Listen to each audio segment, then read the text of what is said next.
और कह देंगे इनकी मीडियन निकालो।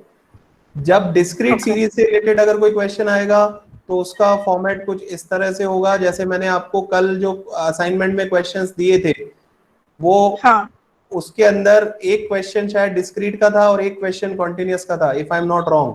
सही बोल रहा हूं मैं? हाँ हाँ हाँ यस है ना?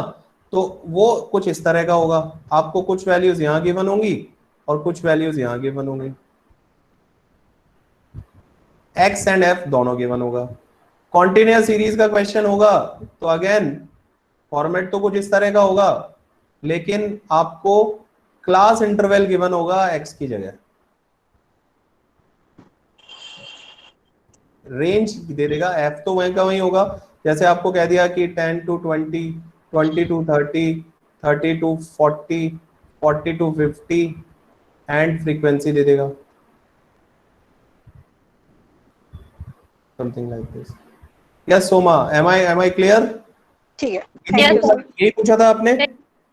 जी जी जी जी ओके ओके ठीक है। सर स्लाइड थोड़ा कीजिए, मैं स्क्रीनशॉट ले लूं। हाँ हाँ ले लीजिए, अदरवाइज जैसे ही ये कंप्लीट होता है ना मैं स्लाइड आपसे शेयर कर, ये पूरी पीपीटी गूगल क्लासरूम पे शेयर कर दूंगा, डोंट वरी। सर आप पहले वाला भी जो क्लासेस हुआ है, क्योंकि सारे क्लासेस का पीपीटी हाँ श्योर नहीं आया है। इससे पहले जो हमने बेसिक्स ऑफ स्टैटिस्टिक्स किया है उसका मैं आज ही आपसे शेयर कर दूंगा गूगल क्लास, जी डोंट वरी डोंट वरी। चलें आगे? Yes sir yes sir. Okay तो ये हो गया।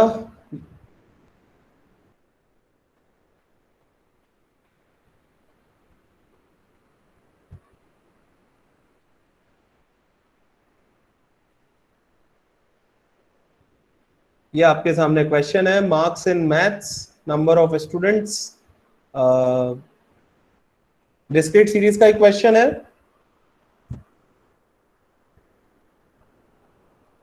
हो जाएगा सॉल्व? यस सर करना चाहते हो तो विद इन 2-3 मिनट्स करके इसका आंसर बता दो फटाफट, डू इट क्विकली और फटाफट बताइए, देखें क्या मीडियन आती है। Post your answers into the chat box with in 2-3 minutes, इससे ज्यादा टाइम हमें नहीं देना है क्योंकि छोटा क्वेश्चन है, आराम से हो जाएगा।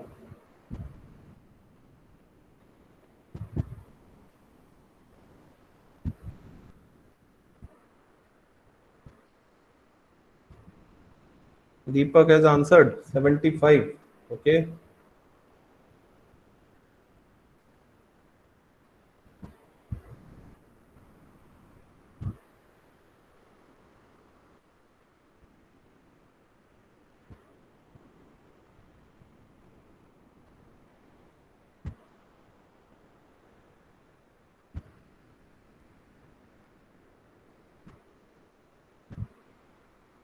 Okay. 75. Okay. Okay. So simple thing is that, so first of all we'll find CF. So 10, 25, 45, 60, 65 यही होगा। Then 65 divided by 2, 32.5, 32.5 से जस्ट ग्रेटर CF, या तो 32.5 मिल जाए, वो तो है नहीं, तो उससे जस्ट बड़ी CF देखी तो वो है 45, means this thing, so the x value 75. So for this question m is equal to 75. Okay.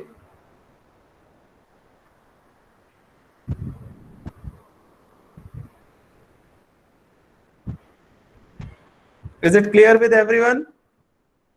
Yes sir. Yes sir yes sir yes sir Now we have this third category, which is the continuous series. So again, just like we said कि continuous होगा तो भी हमें सब, अगर frequency given है तो सबसे पहला काम वही करना है कि cumulative frequency बनेगी। First step is same, calculate CF sigma f upon 2, again same, and third is also same, just check the CF greater than or equal to the value of this and select the corresponding class as median class. ये तीनों हो गए. उसके बाद में we have this formula. ये formula हमें mind में रखना है. ठीक है, ये देखिए, ये क्वेश्चन कॉन्टिन्यूअस सीरीज का क्वेश्चन है. यस Yes, और sir. No?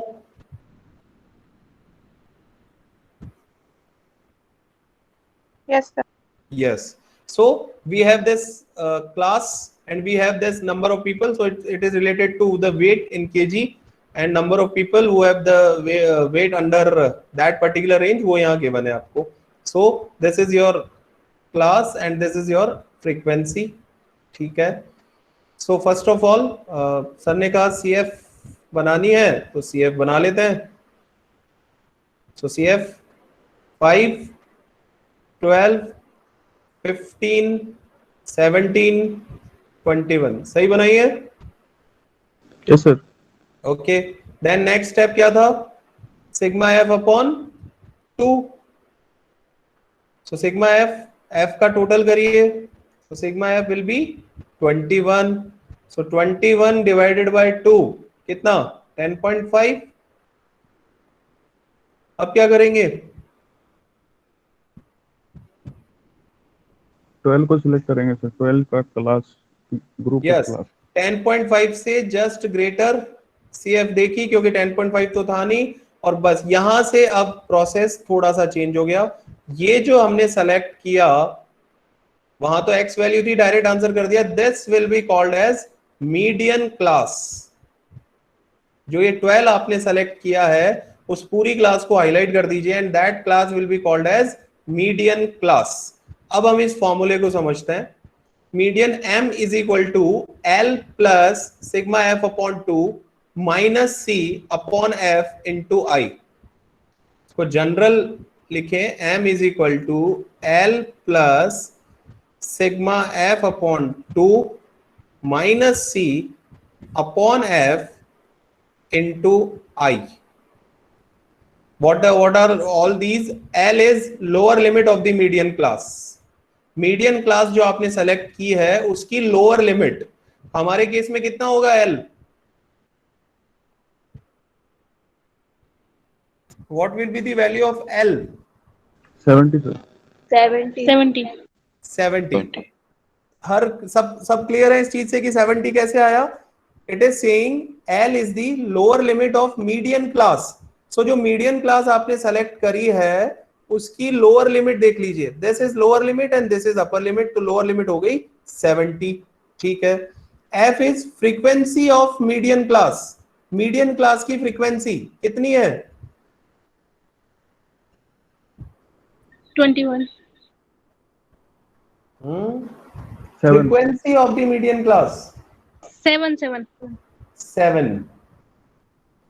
Simply median class में जाइए और उसमें F कॉलम में क्या लिखा हुआ है? 7. This will be the value of F. Clear है बेटा? Yes, sir. Yes, sir. Okay. Okay. Now we have C. C is CF of the class preceding median class. In general words, जो median class आपने select की है उसके just पहले वाली CF value ले लीजिए. कितनी है? मीडियन 12 क्लास से जस्ट पहले वाली CF Sorry, 5. 5. C is equal to 5 and I class interval. तो क्लास इंटरवल तो वैसे ही पता चल जाएगा कितना आ रहा है यहाँ पे? 10 sir. 10. कैसे भी देख लीजिए. 80 माइनस 70 कर लीजिए, 90 माइनस 80 कर लीजिए, 70 माइनस 60. तो class interval is same in every class. So it is 10. और सिग्मा f अपॉन 2 आपने ऑलरेडी कैलकुलेट कर रखा है विच इज 10.5. सो हमारे पास में सारी वैल्यूज आ गई.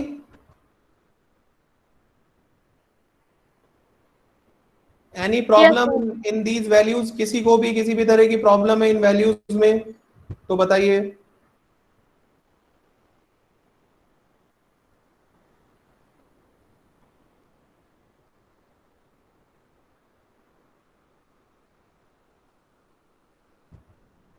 Okay, so no problem.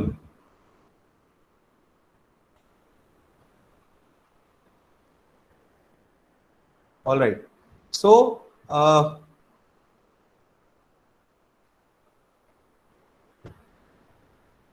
okay, so now let's put the values in the formula. M is equal to L, which is 70.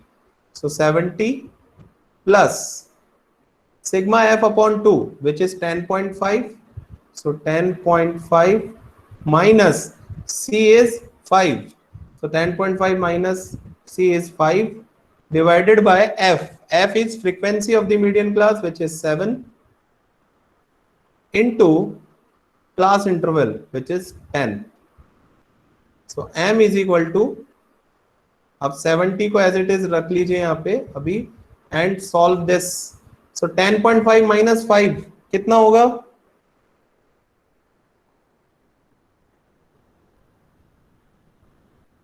This is really simple.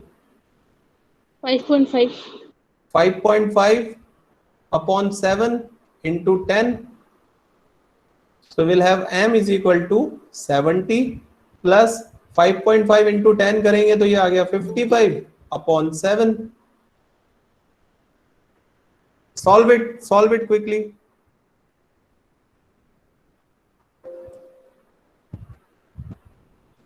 $77.86 sir. Wait a second. Yogesh इतना late बेटा class में? अब तो class over होने वाली है.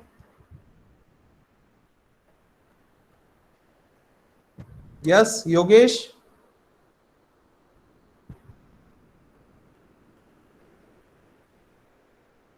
Okay, so final answer is 77.86.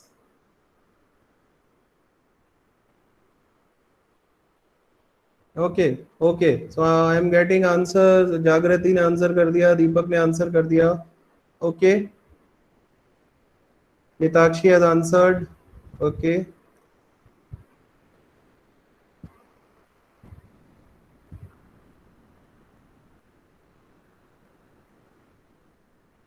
Right, so M is equal to 70 plus 55 upon 7.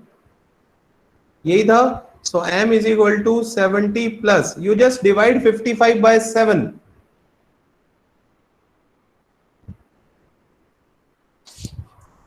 कितना आएगा? 55 divided by 7? 7.86 sir. 10.86 almost. So approximately M is equal to 77.86. Yes, बताइए. किसी को भी किसी भी तरह की कोई प्रॉब्लम तो डिस्कस करिए. Otherwise, median should be clear to each and every one of you. Yes, sir. Okay, so this is how we have done another measure of central values.